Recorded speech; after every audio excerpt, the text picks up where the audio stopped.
lovelies. So today I just want to talk about a quick little, well, not quick because it's a very good topic for everyone to learn about. Basically, trying to change your way of thinking. So if you're curious on how to change your way of thinking or the process and thoughts going along with that, keep watching.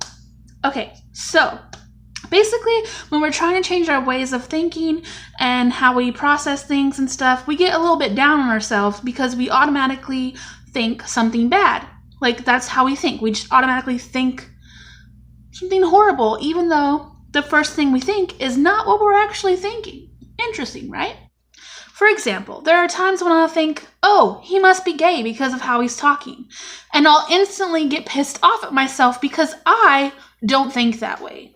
I don't think people are gay just because of the way they talk. But that's exactly what I'm thinking the second someone talks that way in front of me.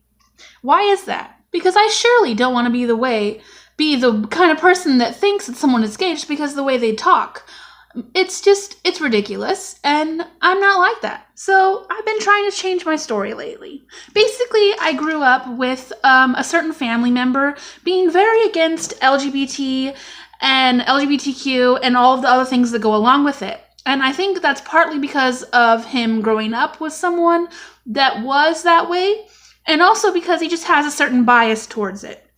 So my whole life, I grew up hearing things like, letting your child hold Barbies is bad.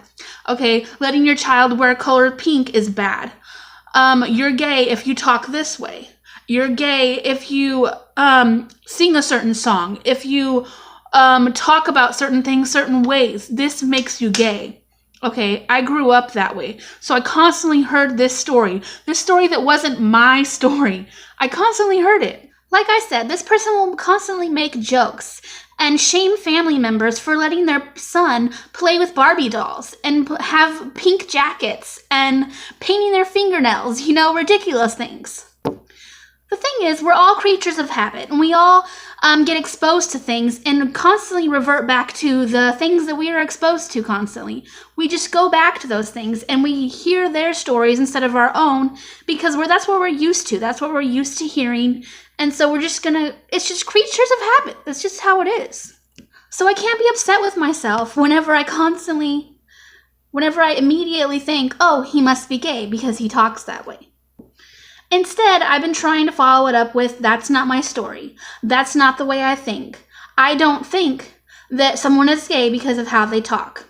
That's not my thought. Speech does not correlate with sexuality. You and I have to constantly repeat to ourselves every day, remind yourself that your preconceived notions from society and those around you are not your own. I wrote notes because I am not very good with explaining myself. So I'm better at writing things down and then being able to talk it out with people.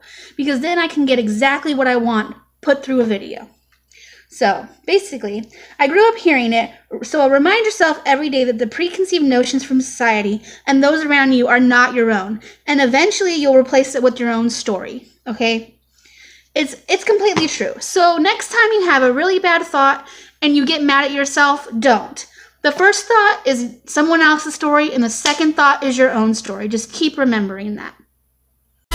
Till the day I die. It's quite a challenge. I have to constantly remind myself, Brianna, stop being petty. Brianna, stop making sarcastic jokes. People don't know that you're not